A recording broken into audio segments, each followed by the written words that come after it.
এটা হচ্ছে একদম ভারতে চলে যায়, এই যে ট্রেন দিয়ে ভারতে চলে যায়। আর এটা হচ্ছে আমাদের বাংলাদেশ, ওই পাশে হচ্ছে ভারত। আজকে আমি যাবো ও ভিডিওর মাধ্যমে আপনাকে দেখামু আমাদের বাংলাদেশ ও ইন্ডিয়ার একেবারে সীমান্তবর্তী এলাকা চুয়াডাঙ্গা জেলার দর্শনা বর্ডার ঘাট, যেই জায়গা থেকে আমার বাংলাদেশের মানুষেরা আর ইন্ডিয়ার মানুষেরা যাতায়াত করে।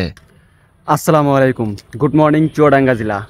আমি এর সৈকত আপনাকে ওয়েলকাম জানাচ্ছি আমার আরো একটা নতুন ভিডিও। ঘটনা হচ্ছে চুয়াডাঙ্গা আসা আমাদের আজকে প্রথম দিন, তাই শুরুতেই আজকের এই দিনটা হালকার উপর ঝাপসা করে ঘোরাঘুরি করার জন্য সকাল সকালে বার হয়ে পড়ি। আর শুরুতেই যাবো হচ্ছে চুয়াডাঙ্গা জেলার দর্শনা বর্ডারে, যেই জায়গা থেকে বাংলাদেশ আর ইন্ডিয়ার মানুষ যাতায়াত করে আর কি, ওই জায়গাটা। আর এর পাশাপাশি আমিও দেখবো যে আমিও না ইন্ডিয়ার মধ্যে ঢুকতে পাই কিনা। এখন হচ্ছে আমরা একবারে ভারতের শেষ সীমানাটা আছে আর আমাদের বাংলাদেশের শেষ সীমানা আছে, এইদিকে যাচ্ছি। যাই হোক, তবে কথা হচ্ছে ভিডিও শুরু করার আগে প্রচুর খিদে লাগছে আমাকে, এর জন্য আগে খাওয়া দাওয়া করা লাগবে। এর জন্য এই যে এখন টাইটানিক অটো গাড়ি ভাড়া করে যাচ্ছে খাওয়ার উদ্দেশ্যে। এই মুখে ওই যে টাইটানিক অটো গাড়িটা নিয়ে রকেটের গতিতে টুকটুক করে চলে আসলাম দর্শনারী এখন হোটেলে হালকার উপর ঝাপসা করে কিছু খাওয়া দাওয়া করার জন্য। খাওয়া দাওয়া শেষ করার পরে পেট শান্তিতে দুনিয়া শান্তি, এখন ঘুরবে বের হওয়া যায়। তারপরে এই যে ফ্রেশ হয়ে বার হয়ে পড়লাম ঘোরাঘুরি করার উদ্দেশ্যে। ওই যে এটা হচ্ছে দর্শনা সরকারি কলেজ, এই পাশে মেবি সরকারি কলেজ, এই পাশে আমরা হচ্ছে সরকারি কলেজের পাশ দিয়ে যাচ্ছি। দর্শনা সরকারি কলেজের গাও ঘেসে যে টুকটুক করে সামান দিকে আসার পরে মিচ্ছিনা করে বর্ডারের গন্ধ পাচ্ছিলাম আর কি, মানে বর্ডার এলাকাতে এসে গেছি আর অল্পিয়ানা আছে। এই পাশে এটা হচ্ছে একদম ভারতে চলে যায়, এই যে ট্রেন দিয়ে ভারতে চলে যায়। আর এটা হচ্ছে আমাদের বাংলাদেশ, ওই পাশে হচ্ছে ভারত। এই যে এই দিক দিয়ে হচ্ছে ট্রেন আসে। আর এগুলো এগুলো কোন জায়গার আঙ্কেল? এই যে এই ট্রেনগুলো, হ্যাঁ মানে এগুলো বাংলাদেশের ট্রেন নাকি ইন্ডিয়ার?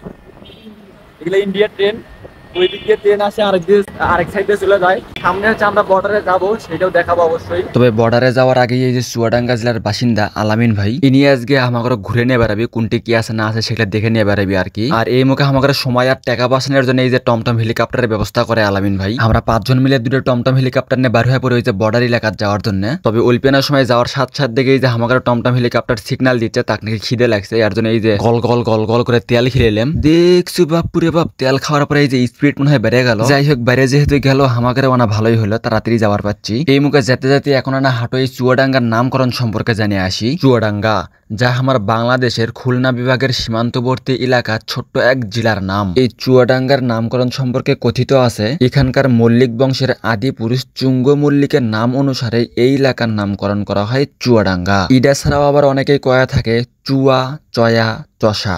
এই শব্দগুলোর অর্থ হচ্ছে পরিষ্কার, আর পরিষ্কার ডাঙ্গা থেকে এই এলাকার নামকরণ করা হয় চুয়াডাঙ্গা। আবার অনেকেরই মতে এই এলাকাত নাকি প্রচুর পরিমাণ এন্দুরা ছিল ভাই, আর ওই এন্দুরকে হিন্দি ভাষায় চুহা কয়া থাকে, আর ওই চুহা থেকে চুয়াডাঙ্গা নামকরণ করা হয়। তবে আমার বাংলাদেশের সীমান্তবর্তী এলাকা এই চুয়াডাঙ্গা জেলার পশ্চিমে ভারতের নদিয়া জেলা অবস্থিত। এই মুখে আপনাকে কোতে কোতে এই যে আমিও চলে যাচ্ছি ভাই সেই ভারতের নদিয়া জেলার কাছে। এখন হচ্ছে আমরা একবারে ভারতের শেষ সীমানাটা আছে আর আমাদের বাংলাদেশের শেষ সীমানা আছে, এই দিকে যাচ্ছি।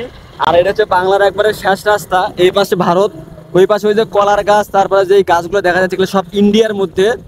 আর এটা হচ্ছে এই যে মাঝখানে একটা ধরের মতো গেছে, এগুলো হচ্ছে বাংলাদেশের, তবে গাছের ওইগুলো থেকে হচ্ছে ওগুলো ইন্ডিয়া। এই মুখে বাংলাদেশের শেষ প্রান্তের শেষ রাস্তা দিয়ে আস্তে আস্তে টুকটুক করে যেতে যে দেখি এই জায়গা বিজিবি আর আর্মিরা উঁচু এক কিবানের উপরে খাড়া হয়ে থাকে না, ওই যে ওডে হচ্ছে সেটা বাহে। তবে সেই মেলাখন থেকে আসতেছি বর্ডারের কাজ দিয়ে, কিন্তু এখন পর্যন্ত কাটা তার দেখলাম না। তবে এই যে এই জায়গাতে এসে দেখি কাটা তার দেওয়া আছে, ক্যামেরাত ভালোভাবে বোঝা যাচ্ছে কিনা, তবে ওই যে ওই জায়গাটা কাটা তার দেওয়া। আবার ওলপেনার সামনে যা দেখি কাটা তার নাই, তার মানে হচ্ছে সব জায়গাতেই যে কাটা তার দেওয়া আছে এই ধারণাটা ভুল। মানে যেই জায়গাগুলো একেবারেই বেশি বিপজ্জনক জায়গা সেগুলো কাটা তার দেওয়া আছে, আবার অন্য জায়গায় কাটা তার দেওয়া নাই, তবে বেশিরভাগ জায়গাতেই কাটা তার দেওয়া আছে। ওই যে ওই জায়গাটা পার হয়ে আসলাম, এটা আবার অন্য এক জায়গায়, এই জায়গায় দেখেন কোনো কাটা তার দেওয়া নাই, তবে এটা কিন্তু বর্ডার এলাকা। যাই হোক, এই মুখে এগুলো দেখতে দেখতে আমরা চলে যাচ্ছি আমাদের সেই গন্তব্য স্থান, আমাদের কাঙ্ক্ষিত জায়গা চুয়াডাঙ্গা জেলার দর্শনার চেক পোস্টে। আর এই জায়গা যেহেতু আসেই সারছি মিচ্ছিয়ানার দাঁড়ান, আমি আগে টমটম হেলিকপ্টার থেকে নামি। এই মুখে টমটম হেলিকপ্টার থেকে নামার সাথে সাথেই দেখি ওই যে দুটো মানুষ হচ্ছে এই বাংলাদেশের থেকে ইন্ডিয়ার মধ্যে যাচ্ছে, ওই যে দেখা যাচ্ছে কিনা ওই যে ওই মানুষগুলো। আর এটাই হচ্ছে দর্শনার বর্ডার গার্ডের চেক পোস্ট, এই জায়গাতেই